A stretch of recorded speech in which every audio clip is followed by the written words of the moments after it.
Welcome back to the PetaPixel Podcast. It's the pee-pee party. Don't call it that.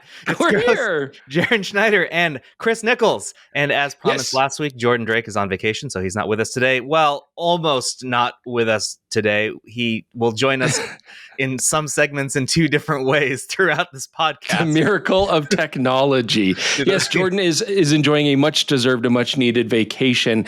And so I thought I would fill in, Jaron, because before we get started on the show, Jordan always likes to ask a question, right? Mm-hmm, yeah. So as you've seen now, I've got my new space up. I know it's not perfect, guys, but we're working on it, trying to get rid of the echo, but it's a nice new workspace for me. And it is really a man cave, absolutely. Got fishing back there and cameras. So here's my question, Jaron, for you.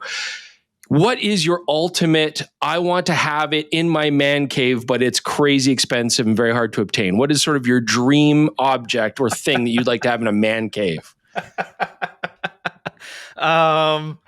Goodness, I haven't really thought about this because I'm pretty happy with mine. For anyone watching on YouTube, like I'm living the gamer's dream here with more RGB than I know what to do with.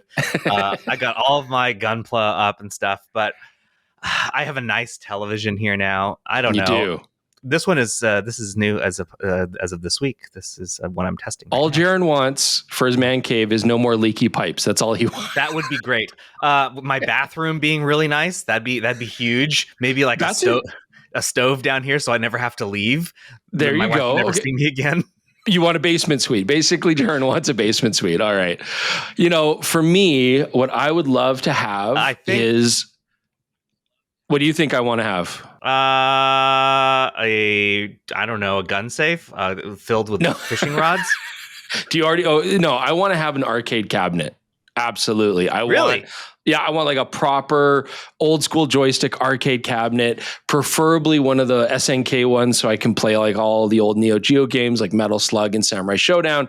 And I mean, I can get them, but they're silly expensive for what they are when I could just play on RetroPie. So that would be my dream. Sorry, did you have something other than a bathroom for yours? I feel like you were expecting me to say those like kitchen-sized Gundam models that you can buy out of like China, or somebody makes them and they're like fully motorized and like they have like tons of detail and you push. You say you don't want that?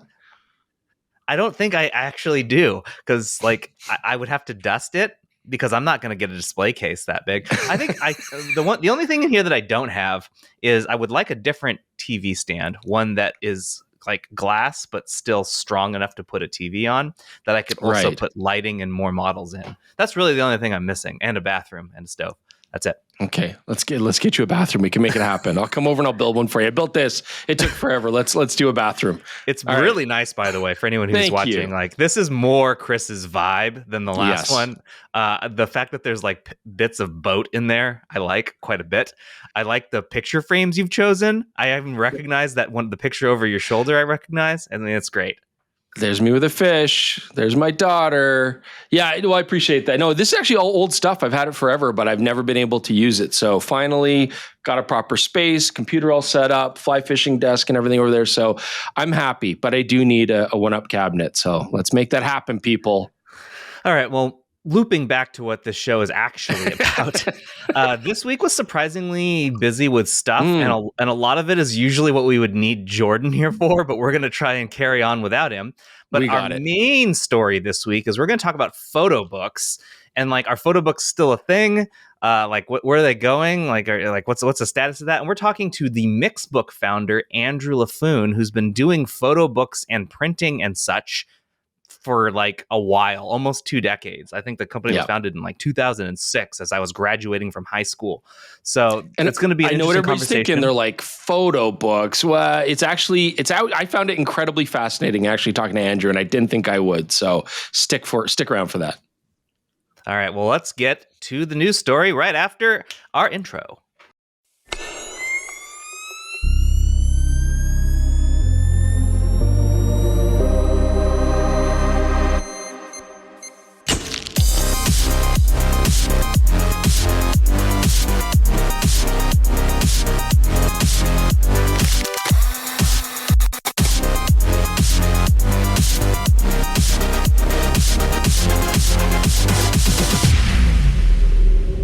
All right, guys, we are back. And again, this episode of our podcast is brought to you by OM System. We're very grateful for that. It's Black Friday. Their Black Friday pricing is here. There are incredible savings to be had on OM System gear that you do not want to miss. So for a limited time, you can get $1,200. That's crazy. Off the incredible flagship OM1 Mark II, their premium body, when it's paired with the powerful Mzuiko 150 to 600 millimeter f5 to 6.3. This combo is perfect for nature enthusiasts, sports photographers, wildlife. It's weather sealed, very rugged, beautiful optics, reliable performance in any environment. Effortlessly capture birds, remote nature subjects, up to 1,200 millimeter full frame equivalent reach, 0.7 times magnification. I've used it at the zoo, and it was crazy how far I could reach and get wildlife from the safety behind bars. And that's not all. OM System has nearly every lens on sale right now with discounts up to $700 off. This is an ideal opportunity to expand your kit, upgrade to the lens you've had your eye on, or maybe get a holiday gift for somebody that you love. Whether you're looking for a new camera on the right lens for your next adventure, check out OM System's Black Friday deals. Head over to explore.omsystem.com/petapixel or to your favorite authorized OM System retailer. Thanks again to OM System for sponsoring the PetaPixel Podcast, and we're going to move on to our fully loaded news section. Let's start with a story that dropped I think I was asleep when this dropped, and then I woke up to it being covered by the team. New cameras. Yeah. So Fujifilm is developing a dedicated GFX cinema camera called the GFX Eterna. Like the GFX 100 II and the GFX 100S2, the GFX Eterna will feature a large format 102 megapixel CMOS 2 HS sensor. In this case, saying large format is probably okay. Not medium format, because in film, this is large format. In stills, I disagree with the characterization. They love that to this say is it. large format. I agree with it. They should not use it. It's medium format, but that's okay. It's still a very big sensor. So it is basically, I don't know, am I wrong? This is essentially the GFX 100, but in a different body? So this is basically the exact same sensor that we have in the GFX 100 II, the GFX 100S2. Now it's in the GFX Eterna. And it is a faster sensor for readout speed than what we had in the older GFX 100S. But we've already tested this and played with it. So I guess my first impression is it's nice that Fujifilm is branching out and making a box camera for video. I mean, I get it. They're pushing really good file quality, great log files. The problem is still going to come down to the sensor itself being large and being still too slow for effective video. And frankly, honestly, being too high megapixel count. That's the real problem. So, Fuji's saying things like, okay, this can shoot 8K 30, and it does. The problem is, you have to drop the bit rate and subsample to make that work. It's just too many megapixels. You're throwing stuff away to get that full use of the sensor, getting the full wide angle of the sensor. So it's not an ideal video setup right from the start. The sensor lets it down. It's just too many megapixels. We even see this with cameras like the A7R5 shooting me right now. It's 60 megapixels is too many. So I have to either subsample it, or it's got to crop and have a heavy crop. And so I get it. Fujifilm have great video technology. They've got Eterna is named after one of the most beautiful profiles that are made for video. But the problem is, again, the technology, the format is just not ideal for video. I'm sure that there'll be some people who are going to get some use out of it. They might like the really shallow depth of field the larger sensor provides. Being able to use PL lenses and stuff like that with adapters is cool. And of course, a box camera has some ergonomic design features that are really important. Lots of attachment points for external monitors, for microphones, for additional batteries and stuff. So I'm not saying it's a bad move. I just think we all have to keep our expectations in check, because the sensor itself is just not ideal for high quality video, especially high resolution video. What Jordan sent in a text message this morning is related to what you just said. Since it's just dropping the bitrate and subsampling for video capture like the GFX 100 II, Jordan says Fujifilm may be trying to push medium format video forward before the sensors are ready. So that's part one of Jordan not being here, but still having an opinion he wanted heard. I haven't used Fujifilm medium format cameras really at all. And I personally have not used them for video either. But looking at this, I'm a little surprised it's just a repackaged GFX 100 II. Personally, I would think that, it's nice to have all those other things. You're right. As you pointed out, there's certainly benefits to this. I was just hoping for something else, maybe, that would make this more exciting, but I do think that there are going to be people who are going to be very stoked to use this. We'll certainly know more information soon. I would think that's already on display in Japan at a trade show that I'd never heard of, by the way. What is the name of this trade show? It's I mean, again, the key thing to understand is you can get good quality video out of the GFX system. I mean, sure. And again, beauty's in the eye of the beholder. You got Apple ProRes, you got 422 10-bit file video recording, 12-bit 422 ProRes RAW, Blackmagic RAW. Like, it's a very capable platform. They have good tools. I guess the real thing is when we found using this camera, and Jordan was testing it for video, what we basically found is a lot of the APS-C or full frame platforms, because the subsampling involved, image quality, sharpness, detail are basically going to be the same on smaller platforms. So then you're like, well, why wouldn't I just save the money on a smaller platform, have smaller lenses, have lighter cameras for gimbal usage, lots of third-party adapters and stuff like that. And so, you're kind of like, why? Doesn't mean you can't get good video out of them, but it's right. Just why? Yeah. The show that I was forgetting the name of is the Interb 2024 show in Japan from the I've never heard of it. I've never heard of it either. But that's where it is. And honestly, we'll probably see more of this soon. They're going to launch it next year. Since the core technologies of this are known, I actually don't think we'll have to wait that long to see it. I would be shocked if we didn't see it by, NAB time next year. So early first quarter 2025. All right. Moving on, another Jordan topic, and this is the special Jordan topic. The reason the show was a little bit late to publish today is because we were waiting for Apple to make this announcement public. This is the announcement of Final Cut Pro 11, the first move to a new numbered Final Cut since like the 2010 era. And it is joined by, an update to the iPad app as well as Final Cut Camera.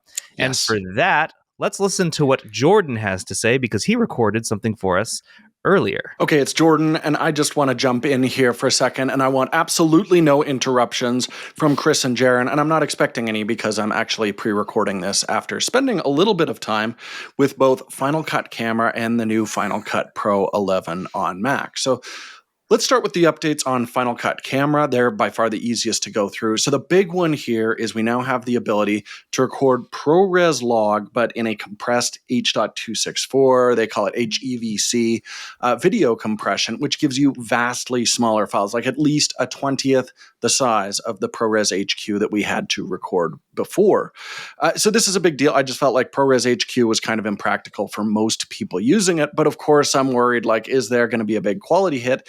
And basically, I saw here what I've seen with the Blackmagic camera, which is that, yes, there's a little bit more usable information recorded in the shadows and occasionally in the highlights, but it is extremely minor. I mean, we're talking maybe like half a stop in the shadows, less than that in the highlights. So for the vast majority of people, unless you need the absolute widest dynamic range and most color flexibility, I would shoot in HEVC, the H.264 codec. That's what I'm going to be doing with all of the PetaPixel work going forward. And it's really odd they didn't roll this into the main camera app at the exact same time because this is so consumer friendly. But the Blackmagic camera app is a little bit more advanced as well, because before, if I was recording ProRes log, I could only look at the very flat log image that was coming out of that. Now, if I'm shooting Apple log, I can just apply a LUT. Now, unfortunately, it's only Apple's LUT, which I'm not crazy about. It's maybe a little bit over-processed, plasticky, kind of like what you get with the default camera, but at least now you've got a punchier image to look at. And this makes me think down the road they're going to be adding support for custom LUTs in the future. The other big difference here is we can now record 4K 120 if you have an iPhone 16 Pro or Pro Max. I mean, honestly, this should have been ready at launch. I don't know why it took so long. And we've got a level, and I was shocked by how long Apple was talking about the level on this, because, yeah, it's a level. It tells you wibbly wobblies this way, and if the camera's tilted up or down too much. It has a level now. But okay, let's get over to the big, really cool stuff, which is the updates to Final Cut Pro 11. Now, It's been Final Cut X or 10.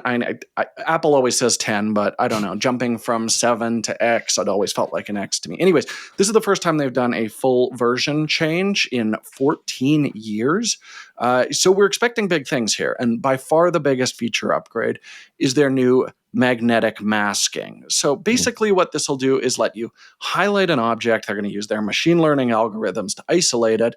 It'll scan through, make sure it's properly clipped out through the rest of your video clip, and then you can apply different grades and effects to it. The most obvious one, I've got a few examples here, would be applying a different look to a host, like Chris Nichols, brightening him up from the background, or just playing with his skin tone while keeping the background unaffected.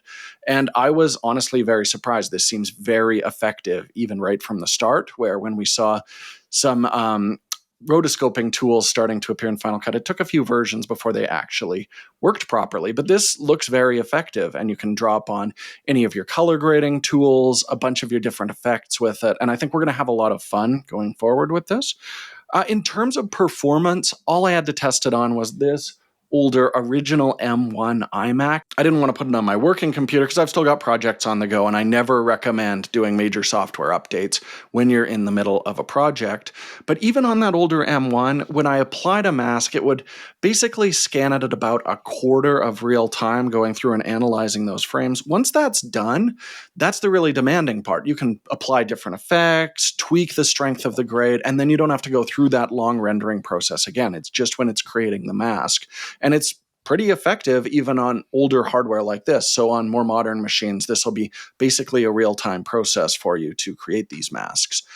So the other big thing that we've seen here is automatic captions. And there's lots of third-party apps that are doing this, but it's great to be able to do it right within the editing software, especially if I've got an embargo that I need to hit. I can do all the editing and have captions ready to go right at launch. And I expect you'll be able to see captions on most of our projects going forward. It's not a huge time sink to do that. So like many automated caption tools, this does have a lot of difficulty with more technical things. So when we were talking about lens jargon or things like bokeh, it didn't understand. The word Tamron really threw it for a loop in a lot of different ways. But the actual normal speaking phrases, it was incredibly accurate. With the exception, sometimes you'd get like weird spelling mistakes, not even where it's picking the wrong word, but it's just misspelling a word it already knows, and it's a computer. So I don't know why that is happening, but I'm sure that's going to get ironed out. But the captions are just going to get better and better because this is using Apple's language model that they're going to be constantly developing. But for the time being, I can say this is a huge time saver. It's a wonderful feature. What I wasn't able to test is the new spatial video. Now I can drop spatial video from my iPhone, went right into the project, and I could see what each of the two eyes would be seeing. But unfortunately, unlike most of you, everybody's just running around with their Apple Vision Pros this day, but I'm an outlier. I don't have an Apple Vision Pro, so I wasn't able to actually test it. That's something I would love to do in the future. The other thing I couldn't test is we now have B-RAW support, Blackmagic RAW support that's on all of their cameras, and even some external recorders can capture B-RAW. It's very efficient RAW video, and previously it's been limited to DaVinci Resolve. Now we have support for it in Final Cut, but I didn't have any Blackmagic cameras kicking around here that I could record a clip and test it. But it does look like the interface is exactly the same as what we see with ProRes RAW, so very easy to make exposure, white balance adjustments, all that kind of stuff. They've made some smaller tweaks as well, like the ability to reorganize the vertical height of effects and titles to quickly shuffle them around, as well as the ability to look at the full width and height of your entire project, which is mostly useful, I think, for bragging on social media about how complicated your edit is. Neither of those are a huge deal, and I really didn't get into performance because I'm testing it on an old iMac. I really want to see if we see a nice performance bump. I really want to see if we get a nice performance bump with some of the more modern machines. But basically, the big takeaway is Apple added a bunch of useful stuff that I'm really excited about, and it's worth pointing out, I really thought when they said Apple Final Cut 11, like, oh, here we go, we're moving to a subscription model, or, oh, I'm going to have to plunk down my $300 again. I did pretty good only paying that once over a decade when I bought this software back in 2012. But no, they're going to roll your current Final Cut 10 purchases right into Final Cut 11, and they're not moving to a subscription model. So this is still very affordable software. And I really think with the new grading tools, with the automated masks, and moving over to supporting BRAW, Apple's really targeting DaVinci Resolve users with this update. And I just think it's going to be a very interesting time for nonlinear video editing going forward. But anyways, I'm going to let the guys talk again, and I'm going to jump out of here. Before I leave, though, hey, the link to my Movember page is below. So if you want to support men's health, that's a great way to do it, as this thing just keeps on flourishing in the future. Bye, everybody. All right. Well, thank you, Jordan, for that breakdown. Anything to add there, Chris, that he didn't cover? Were your personal thoughts on it?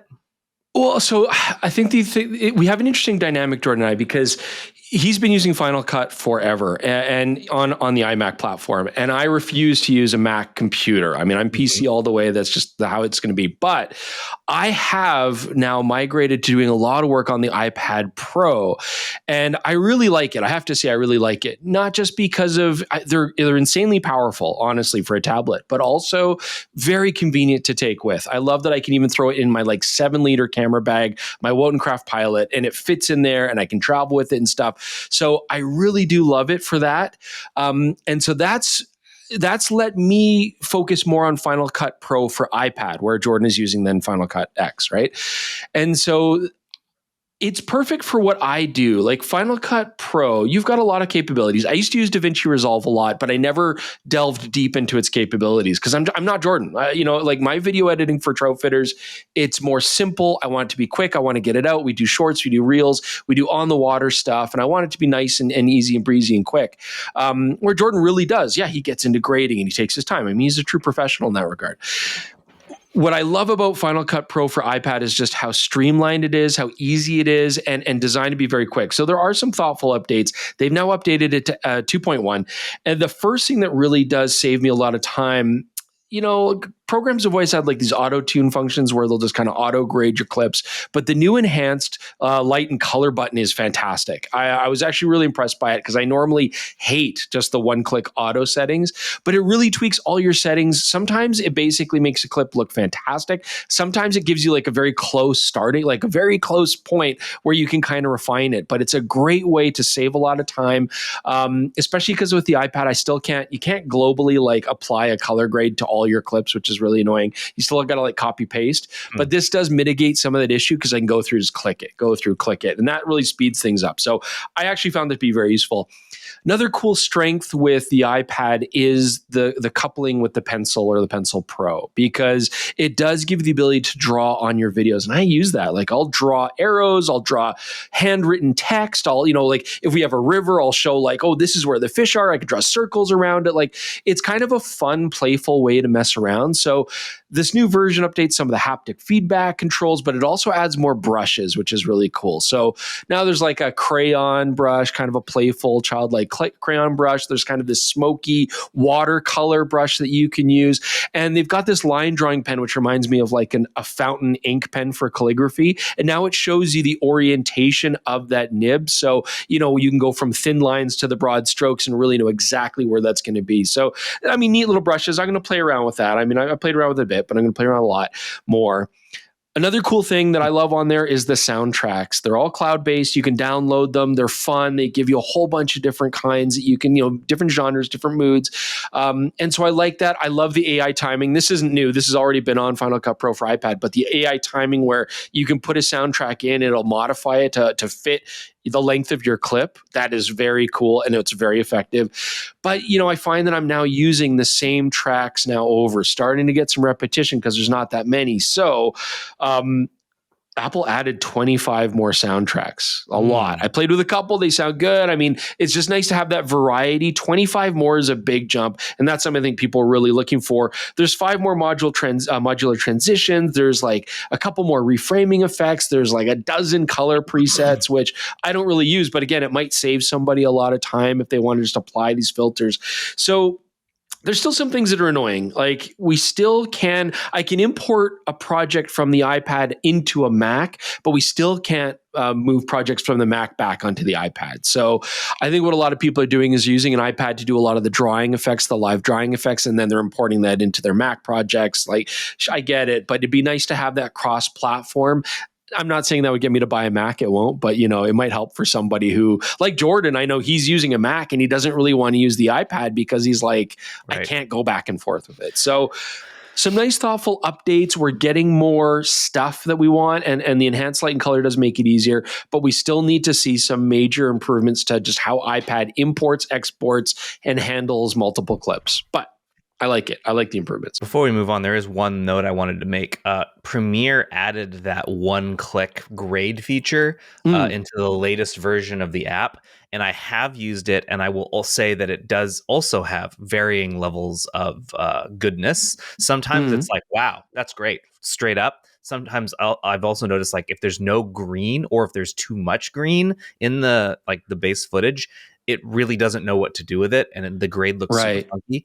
But you can still quickly clean it up using the Lumetri color panel. So I like that this is becoming more of a thing, because grading LUTs grading log can be a pain in the butt without the correct LUT. At least here you don't need those cube files to get something usable. So yeah, with the Apple Enhanced Light and Color button, what I will say is, if you've got like very simple backgrounds, like you're doing B-roll, like, shooting a reel against a table or whatever, where the scene's very simple, the light's consistent. I mean, it's like bang on, boom, boom, boom, boom, boom, often I'll just click it and it looks great. If you're out on the water, you got out doing a YouTube show or whatever, and you've got grass and trees and sky and different weather conditions, it does a good job, but it's not going to be consistent. Like even on the same day going through all your clips, it will do maybe things a little bit differently to each file. They're not going to match exactly, whereas a color paste color grade would work better in that regard, but it's never that far off. I was actually pretty impressed. Like, it looks good. It just doesn't necessarily match. So you might have to tweak things a little bit or just copy paste your color effect from the first. But often my timeline is going to be one long talking point, which I'm just going to chop up. And so it's nice that I can just apply enhanced light and color to that entire clip. It looks great. Then I can chop it up and move it wherever. And that's saving me a lot of time. All right, that's enough on Apple. Let's move on to Hasselblad, who announced a new 75mm f3.4 P lens. That review from you guys is coming, but I was wondering if you had any thoughts on this before. P for petapixel. I don't think that's what it's for. I haven't had a chance to play with it. I do love portrait ranges. This is maybe a bit more of like an environmental portrait or like full body kind of portrait lens, but we're going to get nice depth of field, like 2.8 equivalent depth of field with it. I'm sure it will be sharp. I think what's really interesting about this, probably the most appealing thing, is it's fairly affordable. It's like $2,300 or something like that US. I mean, I know they're $2,200 US. Like, that's crazy expensive, I know, but for Hasselblad, that's very good. And it's also very compact. It's got good autofocusing motors, so I hear. So I'm eager to try it. I think it'd be a killer like street lens, walk around lens. It keeps the whole package pretty compact. So I want to play with it, but I haven't touched it yet. I'm sure it'll be very nice optically. What's the equivalent focal length, speaking in 35 millimeter? I mean, it's like a 60. It's like around a 60 millimeter lens. Not bad. Not bad. A little too tight. No, I like something a little wider, maybe like 35. Nah, you're crazy. Like half as wide? No. This is not bad. I mean, I like it for walk around stuff. A 60 mil is actually really nice. I like 50s because 35s are stupid, and a 50 mil gives you that kind of normal range. But I actually like a little bit tighter. Like, I consider an 85 mil full frame equivalent my kind of standard lens for a lot of street shooting. Like, it looks natural to me. So this is not bad. Of course, with the 100 megapixel sensors, you can crop the hell out of them too if you want to get a little bit tighter. So I think it's great. I'm very eager to play with it. All right, moving on. Sony last week discontinued the Airpeak S1. And I don't know, I'm getting the sense that this is them discontinuing Airpeak overall. I would love to be wrong. I hope maybe we'll get an S2. I'm in the doubt phase of that. But the quote from Sony is, due to recent changes in business environment, sales of the Airpeak S1 and related products, except for some accessories, will end at the end of March 2025. This is a kind of sad, slow, quiet end to a drone that had a lot of fanfare when it was first announced and then just proceeded to fizzle. Yeah. I wrote a opinion piece over the weekend about why I think this drone failed, and I compare it directly to the GoPro Karma. And the reason the Karma failed is the same reason that the Airpeak failed. The very basics of drone flying were not done well by either. Sony's Airpeak was a pain in the butt to get in the air. It had very poor navigation, and it was also weirdly segmented at the purchase point. So it was a $9,000 drone, but that is only the drone. It does not include the camera, and it does not include the gimbal. Those are sold separately. Then later, when Sony realized that their GPS system that was built into the S1 initially wasn't very good, they had another like $2,500 add-on part. Sorry, I undersold it. $4,000 add-on part that was designed to help it better understand its positioning. And then they also released batteries that would last slightly longer. Like you were getting with 2 batteries in this thing initially, you were getting maybe 11 to 14 minutes of flying time. That's crazy. Yeah, they increased that to hoping it was around 20 minutes. But like, if you were to buy this, they also had another gimbal that was lighter, so the batteries had to do less work. The drone could last a little bit longer. Anyway, it doesn't matter. You buy all of these things, you get the most up-to-date stuff. Let's say you even bought the original, and then you bought the add-on and replaced the gimbal. You would have spent more than $20,000 before you even put a camera on it. Right. And this thing also didn't work very well. We reviewed it. When did we review that? It had to have been a while ago, a couple years ago. And I used the efforts of a very well-known drone pilot who has piloted all kinds of models from various brands. He's very good at it. It's his job. And he was so frustrated by this thing. And we gave it 2 tries. He got 2 models in. One of them was just like borked from the get-go. He could barely get it off the ground. He's like, there must be something wrong with this particular one. He got another one in, and this exact same problems persisted. Wow. So it was just not fun to fly it. It doesn't. So my takeaway is it doesn't really matter how good the camera is on these things. Like GoPro's was pushing how good its camera was, and then Sony was saying you could put any Alpha series camera, so your quality is basically limitless. Right. If you can't get the drone flying part right, it will not. You get nice footage from the grass, man. You can get nice, you get footage like 3 feet off the ground. No big deal. It's funny. It's like. Sony's a huge company, and I feel like a lot of their ventures outside of the realm of cameras tend to struggle, right? Like smartphones, they struggle. Laptops used to be great, but not anymore. And drones. And I mean, I can only imagine how much like R&D money went into building this thing. Insane amounts of money thrown away. And I get it. It's a lucrative market. It's very hard to get past. I mean, a lot of the more affordable Chinese manufacturers, but obviously, especially DJI. And DJI did a great job because I think they started with drones that were affordable, getting you into that brand, getting used to the interface, the flying controls, so that you can have a high-end drone and a small, affordable drone and a compact in your backpack drone, all from the same companies and the same controller. And so that's hard to compete with. I get it. But yeah, it's funny. I'm only shaming Sony because when you shame them, they tend to get really angry and they hold a grudge and then they do something even better. So they respond to tough love. So, but who knows? I mean, they might drop out. It's such a difficult market to get past DJI. And it looks like DJI is not getting banned as much as we kind of were thinking they might be. So obviously maybe they are. I mean, and so that might be kind of what Sony was banking on. I don't know. Maybe they're just going to like shelve everything in the drone business until something changes and then release it. But yeah, it's way too much money. I mean, even the highest end DJIs are going to be far more capable for less money. Yeah. I was rooting for the Airpeak because I like competition in the market. It's the same reason I love Sigma and Tamron existing, because they force manufacturers to do better because they're just doing so well. Yeah. I wanted Sony to do that to DJI, and that way both of them could improve over time. And it's especially problematic now with DJI having their issues with the US government. So like there was definitely a place for Sony to succeed here. And that doesn't look like it's going to happen, unfortunately. And it's sad. Nice. Okay, Chris, I've got a product for you. I have the perfect camera for you. I don't know if this is for me.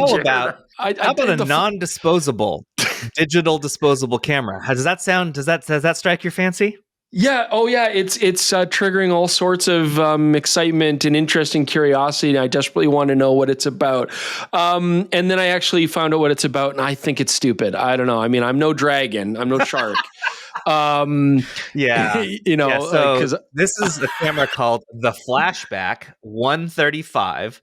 Right. It is a digital camera designed to give you the experience of a point and shoot film camera, like the disposables, and it went up on the Australian version of Shark Tank, which is still called Shark Tank, not Dragon's Den. Dragon's Den's just in the UK. Where they actually have sharks. And they received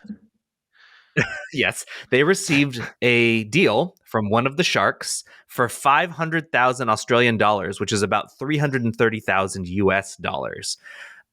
It was originally a Kickstarter that was very popular in May 2023. It earned $800,000 in backing at the time. That's wild. And they are apparently doing great. So, you want one? No, I mean, good for them. So, like, they're building on the sort of analog desire right now. Clearly, you don't have to pay for film costs, which is, I guess from a budgetary standpoint, is difficult for a lot of people to get into for analog. It does add up, but I mean, yeah. So they look like a disposable camera, which means the handling's garbage, and there's basically no controls other than like a shutter and a flash. I assume that they're using like a kind of funky, very basic lens. You're going to kind of get vignetting and maybe softness and that sort of analog look. That's all cool. I think that's great. But also to like limit you to like a roll of shot, like 27 shots as a limit. And then you got to like upload the photos and then wait a day to get them downloaded. Is that correct? Like all of the to me, it's like all of the inconvenience of analog with none of the benefit. I mean, I don't know. I think it's silly. I think it's stupid. The only thing I love about this is that you actually wind the shot before you take another. I think that's great. All for it. But yeah, I want something like, I still think like a Pentax 17 makes way more sense. You know what I mean? Because then you're getting the analog experience. You're waiting 24 hours for like an absolutely reasonable reason. And you're getting that analog look. And the image quality, honestly, is probably better on film than this thing. Who knows? But yeah, good on them. A commenter pointed out, and I didn't realize this until I read that. Look how close that lens is to the grip. Yeah.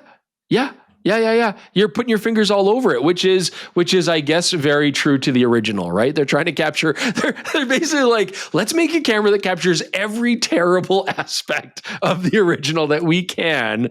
People eat it up. They're liking it. It's $100 for this thing. Sure, it comes in multiple colors. Yes, it is limited. It shoots like 27 pictures before you have to go like, quote, develop them. So you can't just keep shooting. I mean, you know what? Good on them for getting the deal and for seemingly making a fantastically popular product. But it is not for me, and it is probably not for most PetaPixel readers. Look, and it is I'll test one. I'll do a video on it. It sounds fun, but I don't want one. No, I don't want one.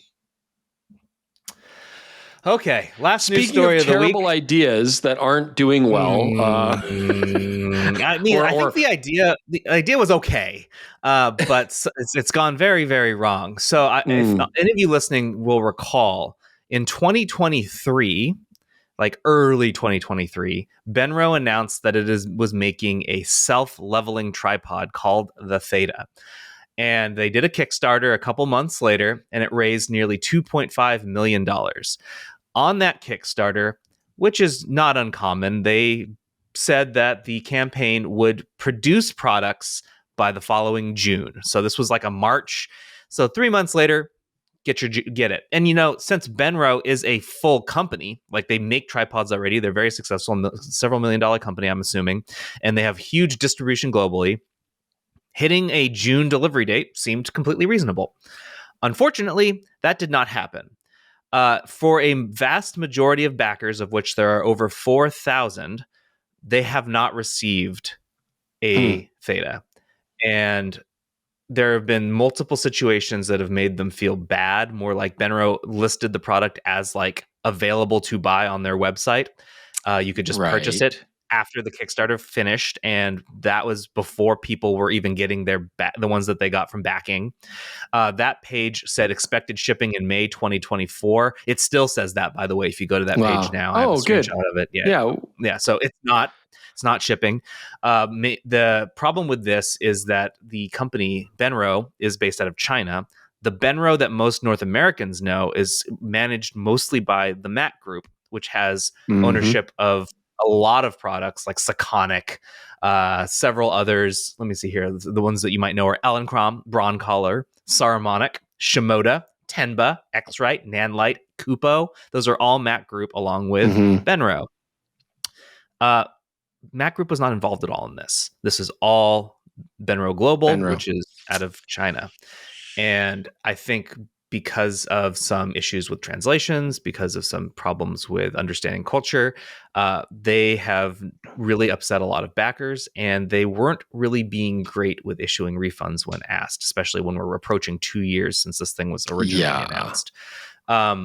It's not been good. You can read the full story on PetaPixel, but if you are a Benro Theta backer and you want your money back and you're based in North America, Benro USA, which is Mac Group, will help you get your refund. That information is in the story if you want it, if you are not having any success getting it through the Kickstarter.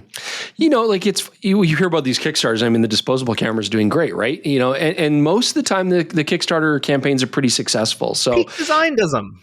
Yeah, and they do great with them. And so, but it's interesting to see, like, I get where like a grassroots brand new kind of venture might have problems getting off the ground, but like Benro's a big name and they make fantastic tripods and they have for decades. And Mac Group, I mean, I know they're not involved in this, but they do manage it. They have oversight and they're very successful in that. So yeah, it's surprising. I don't, Jordan's going to play with one. Maybe, I don't know if there's even a point. Like, is this thing kind of dead in the water? Yeah. I don't know. Yeah. I mean, we have one that we were holding on to do a comparison of multiple self-leveling tripods because the one from Small Rig, which is not like, you know, battery operator or anything, it's just from one hand and you can level it, was a direct competitor, and that is now available. We were going to try and do one, probably try and get an Edelkrone one too, because Edelkrone also announced one. At this point, we might just be like, nah, because it's like there's no point in trying to promote a product that is clearly struggling. Struggling. Well, one of the other notes I forgot to mention on that tripod, by the way, is that it is now heavier than it was when it was originally announced. It's like over a pound heavier. That's what people want. Because by the time they got the parts in, they want a heavier tripod. Yeah, that's what people want. That's what I always look for. I want a heavier tripod that doesn't work, and I want to wait for it. I mean, who hasn't eaten food that expired in May 2024, right? Like a bottle of soy sauce or something. I mean, it's all good, right? Like, what could possibly go wrong? So, yeah. I don't mind waiting. I don't mind waiting for something way past its expiry date. I'll eat it. Well, 2023 actually. It's almost. Oh no, that's crazy. Who would eat that? No, that's way too much. 2 years. No, you're going to get sick. Benro's going to make everybody sick. So there's that story. If you want to read more, link in the description below. But we're going to start moving on to our main story, which is we're going to talk about photobooks with Andrew Laffoon, the founder and CEO of Mixbook. But before we do that, we'd like to thank our main story sponsor, Tamron. Tamron has holiday savings that are worth checking out. Save up to $200 or $300 Canadian.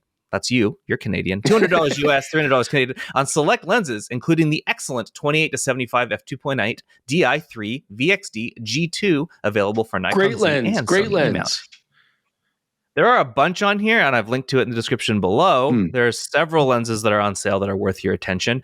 They are available for Sony E-mount, Nikon Z-mount, and Fujifilm X-mount mirrorless cameras. This offer is valid through January 5th, so you've got time if you're thinking about it. Tamron's lenses offer high quality and fast performance that are designed to elevate your photography experience. They come with a 6-year warranty, ensuring long-lasting reliability. You can choose from a wide selection of lenses, including versatile all-in-one zooms for flexibility in various lighting scenarios, fast aperture zoom lenses for excellent low-light performance and beautiful bokeh, ultra-telephoto zoom lenses for far-reaching shots with exceptional clarity. Did you want to add something there? Well, I just want to know, is the Tamron 90mm on that list, Jaron? Well, let me look. Hold on. I hope it is. We got to play with it. We recently released our review on it. And I know it's a long time coming because it's been out for a while, but beautiful lens. Beautiful lens. And if I'm getting $300 of my dollars and you're only getting $200 of your dollars, that's a really good deal. Maybe I should try to I mean, that is on the 20 to 75. It doesn't look like that is on here, which is a shame. But the 70 to 180 f2.8 is on here. That is a nice lens too. They've got a couple of primes. These are for Sony E-mount, the 24 millimeter f2.8 and the 20 millimeter f2.8. But the rest of them look like they are zooms, and they cover a huge range. As I was saying, you can get those prime lenses that offer sharp detail and superior image quality. Not the 90, but some others. Fast wide-angle zoom lenses are also available that give you dynamic landscapes and architecture shots. You can shop and save now at Tamron-Americas.com. Link in the description below. Thanks, Tamron. And now we're going to go talk to Andrew, an interview we did yesterday. Let's go to Past Us. And we're joined by Andrew Laffoon, the CEO and co-founder of Mixbook. Nice to see you, Andrew. Thanks for joining us this morning. Glad to be here. Nice to meet you guys. Yeah, thank you so much, Andrew. For people who don't know about your company or any of the history about Mixbook, why don't you give us a brief history of it and like what you guys do? Yeah, so Mixbook started in 2006. To date us, it was before the iPhone. And our original That's when I graduated idea, from high school, by the way. Yeah, it's crazy. No one believes it when they hear that we started that long ago. And really, the concept for us was to democratize creativity. We thought there's so many stories being made. There's so many people out there capturing your photos. Digital cameras have led to an explosion of photography. Little did we know how crazy that would go. When we thought, man, where are people going to capture these stories? My mom put them in these little albums. And the only photo books at the time was basically the albums online. Take your photos, put them in these little boxes, and call it a day. And that's all there was. So we came up with this idea of making photo books more creative. And that's really what we've been doing for 18 years. And that's what we're known for. So like, would you say your like prime competitors are like what, Shutterfly? What's another one? I vaguely remember another book this company that people use, but like what makes you stand out? Yeah, I mean, Shutterfly is the main one for sure. If you were to ask our customers, they would tell you it all started with them saying, we want photo books to be more creative. We want more design options. And couldn't it be fun? Like right now, it's not fun, but scrapbooking is fun. Could you make it fun on a computer? And so that's what we really set out to do. And if you ask our customers today, they're going to tell you the same three things. It's the creativity, it's the design, it's the fun. Now, they're also going to say quality. Quality really matters. And it's easy to forget because everyone in the space, you don't exist if you didn't focus on quality. The moment your photo books are falling apart or, having a problem, you're not going to come back to that company again. Yeah. So that's critical. So, on that same note, Andrew, because there is so much competition now online when it comes to these photo book programs, what sets Mixbooks apart? You guys were one of the first players. How have you stayed in the game this long and kept your customers happy? It's the experience. It's the software. How do you make a software that's creatively empowering so customers can do exactly what they want and not just get all the little details right and move the stickers in the right place, but also so that it's fun on the other side, right? Because creative empowerment and fun, they go together for a certain amount of people, but most people think they just want it easy. Well, then they get it easy and they're like, but wait, it doesn't have this detail, or it forgot this photo, or I needed this thing, or ultimately the result is my story's not there. And we think about ourselves not as a photo book company, but as a storytelling company.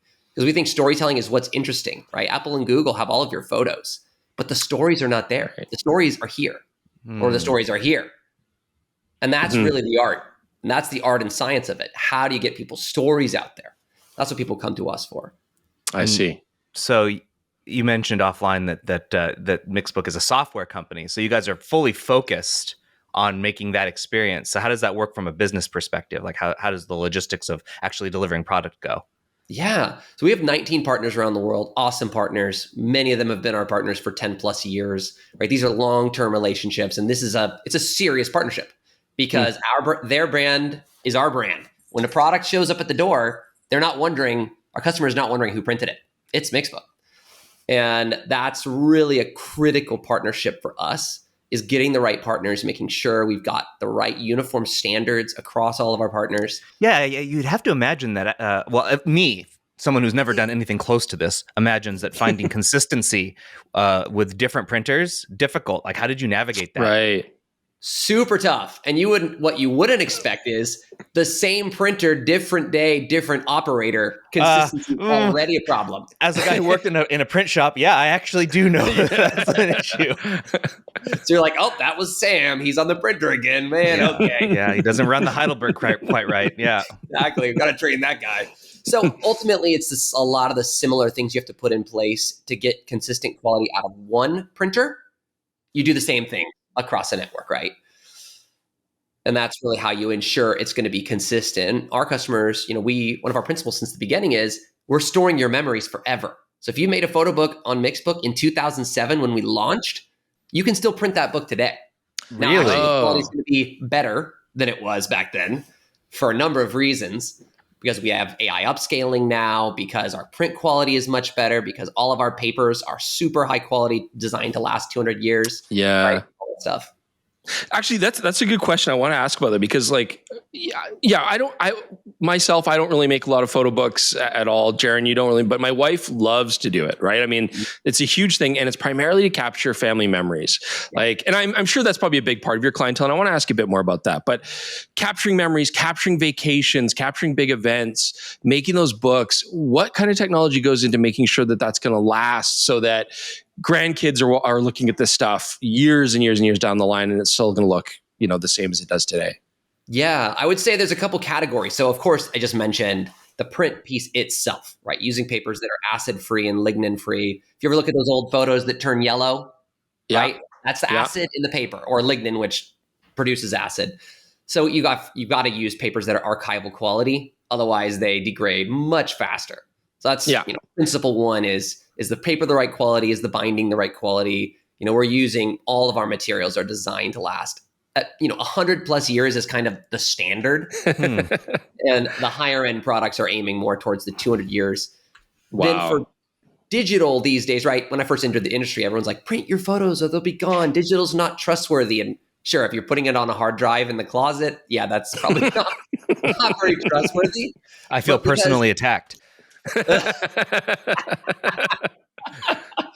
Well, but that's pretty cool because the idea, because you're storing all that stuff. I mean, that's a good point because if a hard drive fails and those digital photos are gone, that's a big worry for a lot of photographers. The same thing with a book, right? If you build a book and you've done that work and you've put that in there, and then let's say there's a fire or a flood and that stuff gets lost. So the idea is that you can basically recover that at any time with Mixbooks. You got it. It's there forever. Yeah, that's pretty cool. I did not know that. That's pretty cool. So your intention is to hold on to, unless I go in and physically delete all that data off my account. Yep. Your intention is to hold on to it for as long as you're a company. You got it. It's there for you to order again, for friends and family to order again, for your kids to order again. It's there. And that's, very I think, the principle for us, right? Is that these days, digital photo storage commodity. Google, Apple, if you put your photos there, as long as you keep paying the subscription, it's going to be there. Right. So here's another thing then. I mean, we talked about this briefly. I don't make photo books. I love them. Obviously, I enjoy them. I appreciate them every time we see the stuff. But who would you say is the main clientele making books? Or is there a variety that maybe people don't expect? Yep. Well, there's the obvious. The core market has always been mom, right? And if you think about my own mom, right? She was the family photo keeper. She's the one who made all the photo albums. Yep. And at least for the first couple kids. So that's still the case today, right? Because moms have an interest in bringing the family together and in creating these memories that live on and tell you who you are and why you matter in this world and that you're loved. So that's still a huge thing, right? That's still a huge thing. Right. But I think what's happened as photo books have gotten easier to make, as storytelling has gotten easier to do, is you see a lot more people coming into the market and a lot more use cases. It used to be, right, earlier markets, it's like weddings, yes, babies, maybe. For everything else, there's my random photo roll and I'll never look at it ever again. Right. And I think that's changing. That's changing now that technology is getting easier. And that's changing with some of the new things that we're launching. That's exactly what our new Mixbook Movies product is designed around. Is today it's just it just mirrors your photo book, but tomorrow it'll be where's the home for all your stories that you didn't hit print on. Well, you transitioned pretty well there. So why don't you explain exactly what that is? We covered it on PetaPixel when it launched, I think a couple of weeks ago, but I'd be curious to hear you explain what Mixbook Movies is and what problem it's trying to solve. Yep. So one of the things a lot of people don't know, our company didn't start with the intention to be a photo book company. Our intention was to create the future of storytelling with memories. The company's name is actually Interactive Memories. So we had this idea of, in a sense, you put your goggles on, step into a memory. So Mixbook Movies is in a way this kind of first foray into what could digital storytelling look like. Obviously, digital storytelling is huge, right? Giant industries, Instagram and TikTok and all the social media companies. At some level, that's where they had their beginning. But storytelling that's there to get likes and comments, storytelling to show off, is a fundamentally different thing than what our customers are trying to do. They're trying to create stories that bring people together. So Mixbook Movies is really this idea of, what if you could create that kind of story that's authentic to who you are, that then is trying to bring people together and create a story that lives on. And it's not just, okay, here's a video and you put it on Instagram, but it's something alive. It's something expressive. So, this is only version 1 right now. You can change the music, you can change the feel. In the future, you're going to be able to do a lot more, as you can imagine. We're known for creative flexibility on our platform, so you're going to see that. But that's really what Mixbook Movies is about, is saying, okay, now I can make a photo book. What else could I do? How do I add more to enhance this memory? How do I add video? How do I add music, etc.? Mm-hmm. Do you have any? Well, sorry, I'm going to jump in and say one more thing about this. Yeah, do you have any aspirations for how this would possibly work with like AR, VR? Because you mentioned putting goggles on. You can literally do that now.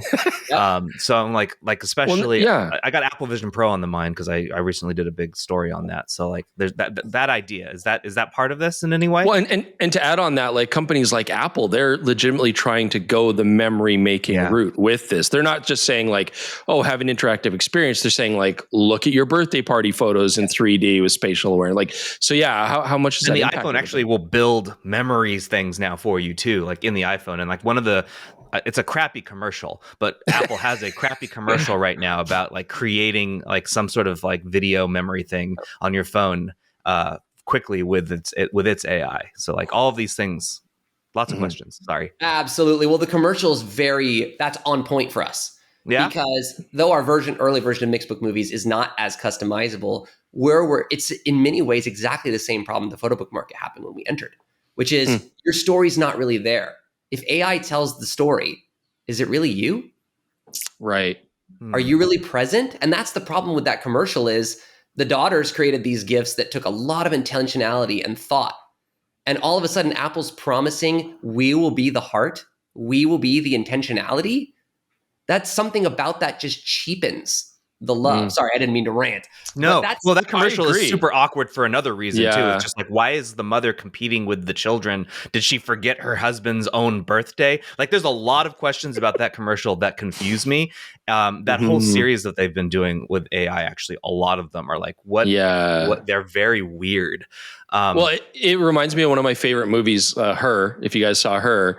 But it's that same idea where, like, in the future, we're hiring a company to replace the sentimentality and the time and effort that we're supposed to be putting into these people that we love.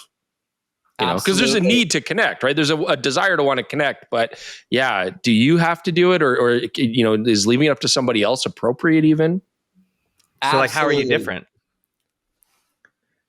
Oh, there was multiple different directions in there. So, sorry. I agree completely with the Her sentiment, right? So I always think any new technology can be dystopian or utopian. And the problem is humans are totally susceptible to being tricked by things like Her. I mean, you look at how good ChatGPT is. I don't know about you all.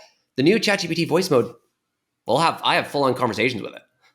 And it's pretty amazing. It's not a person. It doesn't love me. Yeah, right. And it can't. Not yet. The question ultimately is, in a sense, we're tool builders for helping humans to express love using AI. But your intention has to be there. And I believe everyone does have that intention. How do we give them tools that don't replace that intention or pretend that intention is there when it's not, but empower? Think about empowering the better angels of our nature. So right now, our movies version is very much of a 1.0. But where we're going, it's all about creativity. It's all about storytelling. It's all about empowering what we would say the good, hard work of expressing that love and care. Now, we're going to try to make it not so hard. but we're not going to replace it. We're not going to take it away. Yeah, it's cool. I mean, people want convenience, right? They want it to be easy. They want it to be maybe not even easy. Maybe intuitive is a better word, right? Like you want your sort of feelings and your intentions to then naturally go out into this product.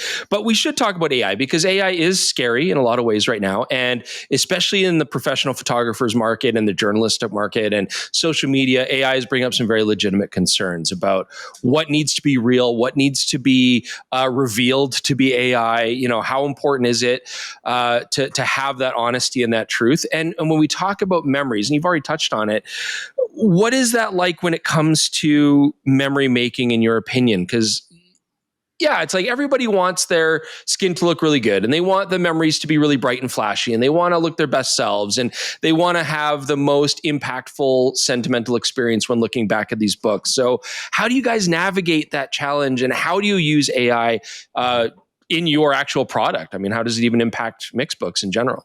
Yeah. AI these days is becoming a basic expectation for customers, right? If we didn't use AI at all, there'd be so much we couldn't do. So, think about the commodity AI stuff around just understanding a photo. Who's in the photo? Where are they? What are the emotions on the photo? How big is their smile? I've taken 17 photos of the same scene, same subject. Which is the one I should use? Right? All those are your kind of basic expectations that the customer's expecting that. Then you've got where you're actually doing things customers don't expect yet, although they will in a few years. Things like AI upscaling. Now I can get a photo that my friend sent me from WhatsApp, put it on Mixbook, and that prints fine. Right. Whoa, that'll blow your mind. This year, we pretty much got rid of all photo warnings because you don't need photo warnings anymore. Yes, there are rare cases that you do. Yeah, you download a 128 by 128 thumbnail of your photo. Yeah. Even that we can't save. I'm sorry for you. We're not Maybe one day. So I think AI's basic expectation, what we're not doing is things, and again, this kind of speaks back to the commercial idea, we're not doing things that are inauthentic. So, put that photo of me and Brad Pitt in Tuscany that's totally made up. We're not doing that. Right. We're not doing that because that's where you're creating the uncanny valley of storytelling. And I think that's what AI should be a tool to help empower the better angels of our nature to take those good intentions that we never somehow get to and make them possible, right? I think about that as that's what we're really trying to do. So for us, we're not doing a lot of synthetic content for that reason. So we're taking authentic content. It sounds like you're sort of there's two camps right now in like major high tech, which is like Samsung and Google on one side and Apple on the other. On one side, Samsung says there's no such thing as a real photo and Google says put anything anywhere. There is no reality. And then Apple says the opposite. They want you to have an authentic memory. So you seem to be leaning more towards what Apple is leaning on. Absolutely. And I think there's a place for creative storytelling, like put my kid, make a book of my kid as an astronaut. Like there's a place for that. Right, to clear what that is. And where it becomes uncanny valley is when, even to my personal opinion, even things where you're like removing people from photos and stuff is a little bit weird for me. It's a little bit uncomfortable because that wasn't really there. Like imagine your kid asking, wait, mom, wasn't Uncle whoever there? There's just some weird things that come with it, which I think culturally we have to wrestle with these problems. What do we think about what's true and real? I feel like that matters to humans. I mean, my mom would take the scissors and just go through the photograph and cut people out. You know what I mean? Like ex-girlfriends and stuff of mine, she'd cut them out. Yeah, so it's like, where do you stand on that concept? Like, do you want to offer the tool so that people have the option? Or do you want them to do that on their phones first? And then, of course, they just upload the photo too. It's already done. Your guys don't have to worry about it at that point. It's a good question. I think it's one that we're still wrestling with too. Things like that are going to become commodity. And when they do, we're going to end up doing it too. Right. We're certainly not going to be at the leading edge of those things, right? The leading edge of inauthenticity is not going to be us. Right. But so you're still trying to capture like natural memories. That's the key. Yeah. You're right. Yeah. I have a kind of looping back to the whole printing thing. And you mentioned weddings. I think for a while there, and I don't know if it's still the case, I haven't really been plugged into the wedding scene since COVID. But a lot of wedding photographers were doing, and even portrait photographers would make their business model around not necessarily tons and tons of pictures, Mhm. but more they would take the pictures they took and do the printing work for you. Right. So like I Right. know of one portrait photographer who you'd come in for a session and you don't necessarily leave that session with the thought that you're going to get a digital copy of that picture. They would prepare what your final intention would be. And I feel like what you're doing, Andrew, is kind of the opposite of that. You kind of want to put that power back into the consumer, the end user's hands. So like with Mixbook, do you see yourself competing with some of these portrait and wedding photographers? Or are you thinking those wedding and portrait photographers can actually use Mixbook to make their process much more smooth? Oh, it's the latter. I think we're definitely not trying to compete with photographers. And I think you can't even, what we've seen with the iPhone is even normal humans with an incredible camera do not compete with that, at least in these key high-end use cases, right? And I think if you look at photographers, most of them don't want to be in the business of printing, or I mean, even in the business of editing photos. It's just a chore for a lot of people. Yeah. So I think for us, it's a partnership. And I also think when I buy, when I get my photos done, I'm getting the digital copies because that's the part that I know I can make sure it's going to be in, I use Google and Apple and Dropbox, right? I'm an extreme. I lost my photos once. You're a whole sky full of clouds, eh? Yeah. Exactly. You got to have the digital because the print isn't going to last forever. It'll last a couple 100 years, but it's not going to last forever. So, and I mean, just recently my grandma passed away, and those photos from her childhood, those photos from her wedding, those are cherished memories now. Yeah. And, we created a place where those all live on, and we created books and we shared them around the family, and we have a digital spot where they all live. We actually had to scan a bunch of them in. Most of them weren't digital. Yeah. I was just going to say, like, there was an intermediary step there because I'm certain there wasn't a ton of digital photos back when your grandma was getting married. So like, that's me. I'm thinking like, what is my parents, their wedding album? I seriously doubt my mother still has her negatives. So that basically means once that photo album's gone, that's it. It's gone forever. And that maybe is a kind of a scary thought without being able to scan them. Yeah. I mean, it was really interesting to see that whole push. I mean, we're talking decades ago, but when scanners were really kind of popular and everybody was in this major rush to digitize their analog photography because, it was finite, especially black and white's amazing because black and white is still surviving. But like you clearly see, I mean, you're younger than I am, I think, Andrew, but you clearly see, like I look at photos from the 70s, color photos, and they look like garbage now. Like they've really degraded in a huge way. So I think it's beautiful that people want to archive that stuff. And with digital, do you think there's a future for people wanting to have memories in a strictly digital format, or is there still something about the tactile experience of a book or a print that people are going to appreciate in the future? Yeah. I like to say, as long as we're not just brains living in the cloud, we're going to like physical things. Right. And I hope so.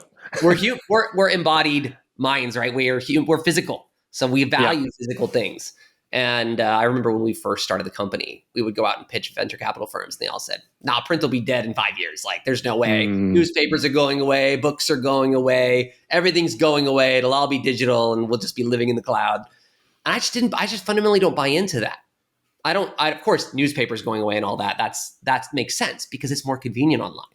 Sure. But photos and memories are something tangible. I mean, it sounds cheesy to say, but when you open up a photo book of a loved one who passed away, you'll see people, they'll touch the person.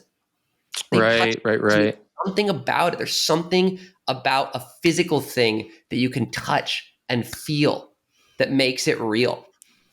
So were those venture capitalists wrong? Would you say, like physical media is it growing? Is it stabilized? Like where what is the status of photo books in 2024? And like, where is it going? Because you've seen, you're about so to be many 20 changes. Years in. Like, that's crazy. Yeah. Well, they were obviously wrong based on the fact that the market exists and it's 10x bigger than it was at that time. And you're still in business. Right. Exactly. But as far as where does it go, it's a great question. Because, the market is kind of it appears like a mature market. It's growing 2 or 3% a year. It's growing with macro. And the question is, what could change it? a lot of folks in the industry are betting on AI will lead to an explosion of print. I tend to believe that. I think what you have right now is people have taken so many photos, it's overwhelming. Just too many, right? I don't know about you guys. Even for me, I run a photo book company and I don't always print my vacations because it's just too overwhelming. Yeah, so I'm like, until we solve that problem, we don't know how big the market can be because it's just too difficult. Now, Google and Apple, they're working on making it easier to make sense of your photos. They're working on making photo organization easier. If you look at our app, we created our own memories feature, which looks through all your photos, finds your trips, finds birthdays, finds anniversaries, and just sources all these ideas that you can print. That makes it a lot easier. And we've seen customers on our app printing a lot more. Yeah, once you get rid of that it's kind of overwhelming to think, what do I do now? You have all the pictures and you want the end product. It's that middle step. Like I can tell you, my wife, I printed her all of our wedding pictures with the intent that she was going to make her own book. That was in 2017, and we don't have a book. So like it's the process of going through the pictures that was just too much. So you're right. That part should be, when that's easier, should be much. I think she wants the book. That's the thing. She desperately wants the final product. It's just getting there. It's too overwhelming. It's dude. I'm renovating my office right now to have a new space, and we have no pictures on the walls. I'm like, we have to do this. I have to go get pictures on the walls. And the reason why I haven't to this point, honestly, is it's such a daunting task, right? So I've been going crazy. I spent straight up 2 full days, work days, going through all my photos, right? Like every single one, going through all the shots I've taken for the channels. I've gotten through 2 of my 3 YouTube channels so far. I still have another one to do. Trying to find pictures that I want to print out, whether it's family photos or memories or stuff that like, my art photos, stuff that I really like that I've taken. And I think I've got 4 pictures now chosen, like to send off to print and maybe like 20 that I'm going to keep and look at. So regardless, it's been a very daunting task. So I can absolutely see that. And I think that's a big thing too, is people start to worry about losing memories in the digital because you have so many. You're like, I found 80% of the pictures that I wanted? Have I found 90%? It's scary. So I can commiserate with that situation. It's rough. Anything to make that easier would be great. Absolutely. And I think that's really the limiter of the space today. It used to be you get your camera roll processed and you just don't have that many photos to print. I don't have any experience with that, but I think probably a lot of people do. No, you're right. Yeah. So I think the question is, how do you make that easier? So we believe that the market is going to see substantial growth as you make things easier. And you've seen that in market after market. And in fact, that's how we got the 10x growth we already got in the market. Right. So, we've talked a lot about memories and I think most people are using this to document weddings or vacations or family events and things like that. But what about more commercial or maybe professional applications? Like how much stuff do you guys do with larger prints or with art books or gallery kind of stuff? Can you talk a bit about that? Yeah, I think for us, outside of the core consumer space, we actually started as a yearbook company. Not that many people know that. Interesting. Okay. Yeah, okay. As a yearbook guy in high school, now I'm locked in. You got it. So my co-founder was into the yearbook thing in his high school, and I was homeschooled, so I didn't have much experience with that market. And so we had the problem is you got 2,000 kids and 20 people making the book. And so most people's stories aren't really in there. Yeah, if you're on the sports team, and again, nothing negative on the yearbook team. It's just that's a hard job. It's it's overwhelming. You can't do it. You can't tell everyone's story. Some people straight up disappear. It's true. It's true. Yeah. And that's, in fact, you look at yearbook companies today, they're like, okay, we got to get an index, the count of how many times each person's photos on the book. We used to do that manually, if you can believe it. We had to go in there and count. It was brutal. I hated it. It's crazy. Well, and for me, the thing that highlighted was the need for people to be able to tell their own stories. So our idea was, let's create a yearbook where groups of kids can create their own yearbooks. So whatever it is, the sports team, a friend group, whoever, or they can add it on as a supplement to the school's yearbooks. And of course, that's what's happened in the market. So that was the idea. And really, that's what led us into photo books. But we've continued in the yearbook space because that is still such a need. That's still such a resonant feeling for people of, man, couldn't I get it? Couldn't I get a book that really is about my experience of high school?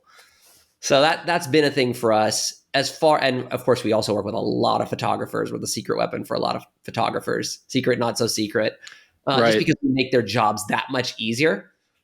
And that's what we do. As far as gallery or art books, it's not a focus, but it is something we do a lot of. Again, because it's so creative, that fits perfectly. So I could do an art book with Mixbook and be happy with the quality and like how many. Do you have a limit on how many pages I can do? Do you have an like the cover? Can I make the cover any material like thickness or hardness that I want?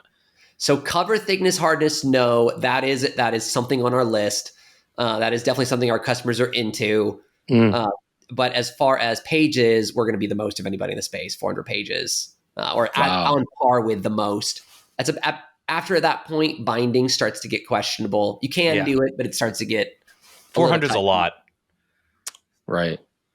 I mean, have you had people sort of like use Mixbooks as like a self-publishing kind of thing? Like they want to make their own books about a hobby or interest or job? Yes, we do. And there's other companies in the space that focus on that particularly. Right. So we don't make it easy to like mark up your book and sell it in a store. So for that reason, we do get it, but those are more like people printing a bunch and selling it to friends and family. Or right. That kind of thing. We do on occasion, we've gotten somewhere we'll do a kind of a custom deal, right? You go back and get a print run for that person if they're really going to sell a lot. But it's very cool. An exception for us.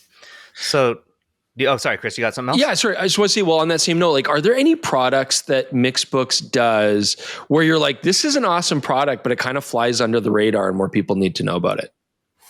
Well, what flies under the radar? I mean, there's some of the really cool home decor products, right? Like you said, photo organization is the challenge. And so a lot of times you end up with photos on the wall that are 12 years old. And you're like, in my living room for a while, we had 2 out of 3 kids on there. And my son would complain. He's like, Dad, when do I get to be in the photo? Do you not like me? Is this like a thing? That's great. Yeah, I actually didn't know that you guys did not just book, because the word book is in your brand name. You do prints, right? You do actual like wall prints. Yep, you're right. So I think the acrylic block is just a beautiful product. So cool, so simple. Metal prints, beautiful. I think the newest thing for us that is probably still a little under the radar is Mixbook movies, right? The fact that you can actually create a movie from your photo book in one click instantly and then customize it. That is a pretty cool thing. And I think this Christmas, we're expecting a lot of people who are procrastinators like me will get there, and if they couldn't get the book in time, they've got a Mixbook movie they can show, and the book right. later. Very cool. To close out here, Andrew, talk to me as the actual person that I am. I have never made a photo book, it's very difficult for me to even move to the process of getting something printed. Convince me why I should. Well, let's see. What's the right way to go about this? It kind of depends. Do you have kids? No, but I like my pictures, and I like my friends. I like my family. I like travel, so I take lots of pictures. And I like my dog. Yeah, but mostly I think I would want to remember going places and doing things with people that are in my family. Yeah. By the way, dogs are a good entry point. A lot of people love to make photo books with their pets. I think for me, the thing about photo books that's special is your stories there. So, you've got the wall of photos you can scroll, whether you're using Google or Apple or whoever you're using. But if you want something that tells a story, a photo book's going to do that the best. So, in fact, one of our famous early ones was actually of a dog. It was Roxy the boxer. And at the very end, sadly, the dog passes away. But it was a very redemptive story. It was all these different ways the dog brought their family together. And if I look at photos of travel books, it's a way of what's interesting in a travel book is not just the photos and how beautiful they are, but where was the drama? Was there a time that you almost missed the flight? Was there the time that, you got a little too close to the edge and you were taking a selfie? What was the thing that was interesting? And that's the stuff that shows up in a book. And in fact, half of the benefit of making a book is not the physical book. The process of making it stirs up those memories again. Yeah. And what we find, early on in the company, one thing that shocked me, our customers all said, we want more creativity. We want it to be more fun. And so we did that.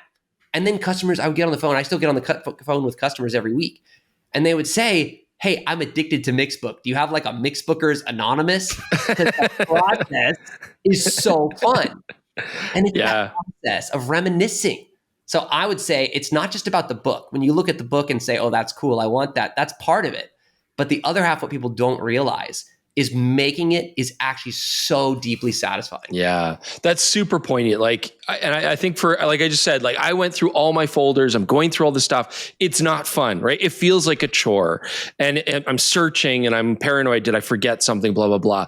But when my wife makes these photo books, and she's building like a vacation that we all went on the family. Jordan and our family were very close. We go on a lot of vacations together. They always make books. She's having like such a great time and deeply invested emotionally into making it and creating it and doing the layout. Like it's not a chore. It seems like she's having a really, not just a fun time, but actually, like you said, like a very poignant, very sort of emotion filled kind of experience. She's really enjoying that experience. And then of course we all get to benefit from seeing that afterwards. So yeah, I think it's a beautiful product. And very cool. Andrew, thank you so much for coming on, because I think it's, you think, photo books, it's not something that we do. It's not something that we're interested in, but it's an aspect of photography that everybody benefits from. And it was fascinating to hear about the product. Thank you. Great to be with you. And Andrew, appreciate it. Have a good one. All right. You too. Thanks so much. So thanks again, Andrew, for joining us. That was a more enlightening conversation than I thought I was getting myself into. So what'd you think, Chris?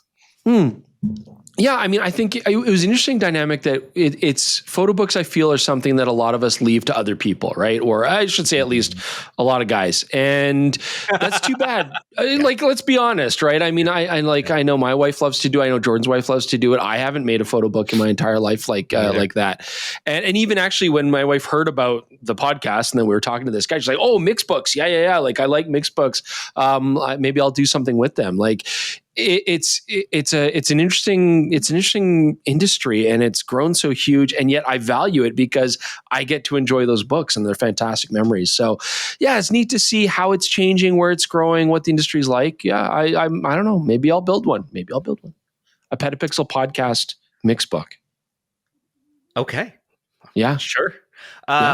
Chris, what have you been up to? It's not obvious at all. Yeah. So yeah, that's it. We've got the whole basement redone, and just people in here building and painting and fixing and trying to get this space ready. It's been a lot of work. I put up this wood paneling that took me like a whole entire day, shelving, everything, but it's been fun. It's fun. It's like nice to sort of build your nest and get a space that you can work with. And this isn't just, the one before it was straight up like just two sheets of drywall in a corner. That was my podcasting space, right? So this is actually a room, and it's not just for podcasting. I mean, I'm using this as my workplace, my editing place. So it's nice to have an actual office to work out of finally, not a dusty spider-filled basement.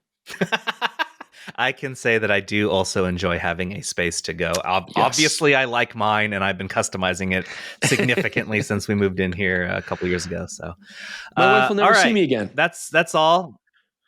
What about you? You know what? That's what I was saying. If I get a stove down here, she'll definitely never stove in a bathroom, and she's like, "Jared, what happened to Jared?" Yeah, whatever happened to that guy? What about you? So that's really been it so far. What I dedicated the last weekend to, we had a 3-day weekend because PetaPixel observes Veterans Day. I basically just tried to catch up on playing video games, which I have not actually played very many because I've been so focused on building my Gundam models that all of my free time was going there. So I sat down right here on my butt and played video games for most of that weekend. I'm also doing some television testing, which is why there's a new one in here right now. And that's basically it. Let's get on to never read the comments, I will say that correctly. Let's get on to never read the comments, where we have just one, and it's actually a speak pipe from John. Let's listen to that. Hey guys, I recently listened to the Vergecast, and they had the guys from Halide on it, and they had a long discussion about photography, and the PetaPixel website was commonly mentioned. With a mixture of fear and dread, specifically because of the comment section. They, in fact, had to walk back their definition of pro-raw due to the grief that they would get on this website. You guys have a section called Never Read the Comments, in which you specifically read the comments. So obviously there's some ambivalence and clearly strong feelings around this topic. But on the other hand, feedback is important, right? I mean, even mean feedback. So what matters to you guys? What comments have particularly stood out to you? I would love to hear your comments about the comments. Boy, so this discussion about PetaPixel's comment section is not a new one. I had no idea we were discussed on the Vergecast in that way. Yeah, that's wild. We do have a good relationship with Halide. I know the developers over there, and we talk to them pretty regularly. But so the photographic comment section specifically can be a toxic cesspool. When I first got to PetaPixel, it was a major point of discussion with me and the publisher Michael. It's like, what do we do? Should we delete the comment section entirely? Just get rid of it because it's just a bear to manage? Do we block it behind multiple things so you have to try real hard to get there? We eventually settled on a pretty strong auto moderator that then we go in and check things to make sure that they're okay. And that's because some people are highly opinionated and will just attack either the writer, the topic, the company, or other people in the comment section. And it's just not okay. Yeah. Where do I even start? Hopefully you can see in my eyes, if you're watching on YouTube, the trauma, just the inherent behind my eyelids. And it is like, it can be traumatic. So, I mean, where do I start? Like we've been in the business for a long time, and comments and feedback, it's a huge gamut. So getting feedback from people, even mean feedback that's constructive, I'm not going to lie and say that I love it or I enjoy reading it, but it is valuable. Absolutely. And I'm pretty stubborn, and even given enough time, even I can be like, okay, well, maybe I should consider that again. So there is some good feedback. Sometimes you're just straight up incorrect about a fact or something like that. And people always point that out. And that's, I think, a positive thing, just because the more information that gets out there that's accurate, the better. Sure. So no problem there. Of course, though, there are comments that are difficult to read. Sometimes they're straight out rude. I mean, some people are just purposefully being rude. That sucks, and that can be hurtful. You have to develop a thick skin over time. There's a lot of comments that are just not even photo related. They're just personal attacks on your weight or your looks or your voice or your attitude or whatever. And so that, of course, can always be difficult too.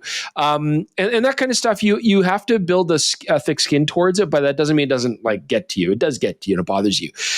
For me, though, personally, the comments, I would say there's a lot more positive comments than negative comments, and you have to really try to appreciate that, because the bad ones stick with you. They stick with you a long time. They're the ones that you think about that night in bed, right? Or that you share with your editor and your partner. You're like, yeah, this will drive me crazy. Why would they say that? But really the good comments outweigh those. And so I try to make more, try to appreciate those more, because that is very important. We love that we have very loyal viewers who have watched us for 15 years in some cases, and we really appreciate that. And if you don't like our work anymore and you want to head out, I get it, and that's fine. I have no problem with that kind of stuff. Being corrected. Sometimes when, the personal attacks on your art, that's fine, but it hurts. But it's fine. I get it. You can't make everybody happy all the time. And what I like to do or shoot isn't going to always be what other people like to shoot. And so I get that. Honestly, the comments that drive me the craziest, the pronunciation ones, they really get to me. They get me so mad. Oh, you're not pronouncing it right. You got to say it this way, that way. Honestly, the whole world. I mean, I get it. I'm not I'm not a big grammar police kind of person. Other than the word of the use literal, I don't like that being misused, but that's about it. Otherwise, it's the world speaks different ways. We got different dialects, different accents, and I think that's beautiful, and I think it's wonderful, and we can all come together and just do photography together and not have to jump on each other about how we pronounced or mispronounced something. I don't think it shows a gross and horrifying lack of respect for that country and those people and their entire nation and everything that their company stands for. Give me a break.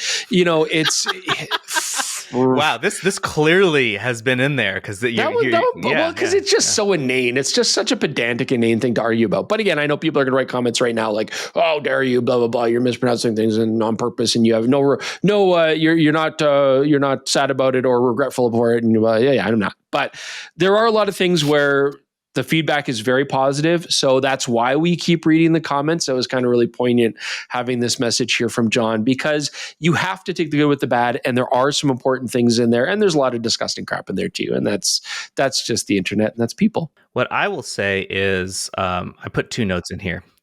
My favorite, and by favorite I mean like not favorite, is when I or anyone on the site reports an issue or a bug or a problem with a product, and then I say, here's the issue, and we couldn't finish or whatever, we're moving on, and then I'm told that I must be doing something wrong. Like the one that sticks out in my mind is the biggest one of these was I was doing an SSD test a while ago, and I was doing it on my MacBook as because that had the most high tech connection point. It was a Thunderbolt port, so I could use it there. And someone insisted that the reason my speed wasn't high enough is that I must be using the white charging cable, the USB-C charging cable that ships with the MacBook to test the speeds, and not at all the one that comes with the SSD. Like I'm some sort of fool. Like I would never have thought, of course I didn't do that. But the idea that it came into their mind that's got to be it. That he's got to be stupid. That's the problem. Like that's to me ridiculous. Another one that is very common, and it happens still to this day, is if we do a report, negative or positive, and we get called a shill for that brand or the brand that's like the better brand. If we're talking about something negative, then we're a shill for the other company that would be benefiting from that. It doesn't matter if we've done coverage, good or bad, on those companies before. Doesn't matter. They don't even remember that we did that. They just pretend that we have an agenda that we're trying to push, and therefore all of this negative coverage is orchestrated by these like this dark cabal of us writers down there trying to do. It is insane to me that we just can't report the news. We just report stories. That's it. There is no dark agenda. No, I mean, obviously it's a business and we take sponsorship, we take money and ad revenue. Absolutely we do. And we do our ad reads like we have on our podcast right now. And that's absolutely an important part of our business. But I don't know. It's just, maybe it's the way that we started working at a retail location, Jordan and I, and very early on making a decision that even though we work for retail, we're going to be honest about the products, even if the, distributors aren't very happy with it, which they often weren't. They're like, you guys sell these products. Why are you saying this? Right. We kind of that's just kind of how we are. And that's how we've always stuck with it. So even through deep peer review and stuff, and I know some people don't believe that or whatever, and there's no changing your minds. But yeah, it's just not how we kind of just look at what the facts are and we share what our opinions are. That's what we've always done. It's not always going to be, I might like a camera handling. It's because I like the camera handling. Sony has given me multiple how dare lanyards. You say that? How dare you say that Sony has good handling? Sony has given me multiple lanyards in my lifetime. And I think even like a strap and maybe a bag at condo, which is pretty cool. So that was, but it's still not enough to sway me to say that their handling is good or bad, or their image quality is good or bad beyond what my actual opinion is. So I don't know. Some of the name tags Canon have given me are really sweet. And we certainly do appreciate the trips. Like the press trips, that's a big one. The press trips are a big one. It is a unique opportunity. It is a lot of money on their part, but it's their marketing budget and they're getting their views. We're getting an opportunity to shoot an environment that's different. And I still stick by the fact that whether people believe it or not, I don't let it sway what my opinions are on the camera, what I like about it or don't like about it. I really just try to take a product. I'm looking at so many products all the time. So, this is honestly how I feel. I'm looking at products all the time. A lot of it, I have to go by what my gut instinct is about it right off the bat. And then as I delve deeper into the technology, if I think that's useful or not. And it's always just my opinion. Take it or leave it. Yeah, that's okay. But I understand why people are skeptical. I have no problem with that. I have no problem with those comments personally. The brandism, I think, is kind of ridiculous and hilarious. And people, I feel bad for the other commenters because that's where the war starts. But anyways, comments are great. Let's never read them again. Well, what I'll say is with Jordan being out this week and the fact this podcast is running long because the news section took so long, we're not going to do most of the tech support today. What I will say is I got 3 SpeakPipe messages from Mark, Maik Musal, and Lynn. All 3 of them were like, that person asked for an app that shows them frame of view. And I have the answer for them. They were very insistent. This is the most response I've ever seen to someone responding to a tech support question. So these are the ones that they came in with. In addition to the ones we mentioned, make sure to check out PhotoPills, Light Me, the Mark II Artist's Viewfinder, and Viewfinder Preview. Those are the ones that they say are good, that they've tested and used. Some of them are paid, some of them are not. Good luck. I can't remember who asked that question, but you're probably listening. So there you go. If you didn't get what you wanted out of our answers, the audience has spoken. There's many more. That's the beautiful thing about the comment section. That's a great example right there, is like just people helping each other out and coming with suggestions. I mean, I always love seeing that stuff. All right. We'll end it with the feel-good story of the week. We need to feel that good. Is that, yeah, after that comment section conversation. If you all recall, Outdoor Photographer was shut down last year, and it was not in a way that was good. It was Very abrupt and unfortunate. We've done multiple reporting on that whole situation. It's all a big mess. Well, the spiritual successor to Outdoor Photographer is called Wild Eye. It is run by the former editor-in-chief of Outdoor Photographer, or at least a high-up editor, Dan Havlick. He is now the editor-in-chief of Wild Eye, and he is pushing through a new magazine called Wild Eye that you can check out for free. It's a digital version. They do want to do a print version eventually, but they're not going to go back to like shelves like at the airport or at the drugstore or anything like that. They're going to do high-end specialty printing to make these magazines like really, really nice. They wanted to approach doing camera magazines differently. It's similar, I think, to the ideal that Resource Magazine originally had, but they're going even harder into it. I really think that the goal they have here is great. I want to point everyone I possibly can towards Dan and the Wild Eye magazine, because if you care about photography, like good pictures and like good photo stories, I think this is an excellent place to go. Very cool. Good name too for like a wildlife-based kind of photography website. And Dan is a great guy, so that's fantastic to see that they're starting a new project. So I will check it out. Support it. I will end this with a quote from Dan. He says, "When we took this pause to reevaluate what we're going to do and start a new publication, it allowed me and other folks to reassess what the landscape for magazines is like. And as much as I loved Outdoor Photographer and I loved working for them, we were able to think about a higher point of view, as in, let's think that a little bit differently. Why not? We're not acquiring any debt. We can try a few things. We can experiment." And we kind of took it from there, and everyone brought their different ideas in to result in this new brand. So congratulations, Dan. Good luck. Anyone who's interested can check the link in the description below. And with that, we are going to call it. We are off next week, back the week after. Team will be back, and we will be doing our annual or our semi-annual grading every camera maker's performance. And we are going to do that when we return. I think we're going to be joined by Gordon again. Very Gordon cool. Lang, not Gordon. Jordan's I hope so. ego. Yeah, so that's the plan. We'll see you on November 27th. Thanks, everyone. Thank you. Have a good week. Bye.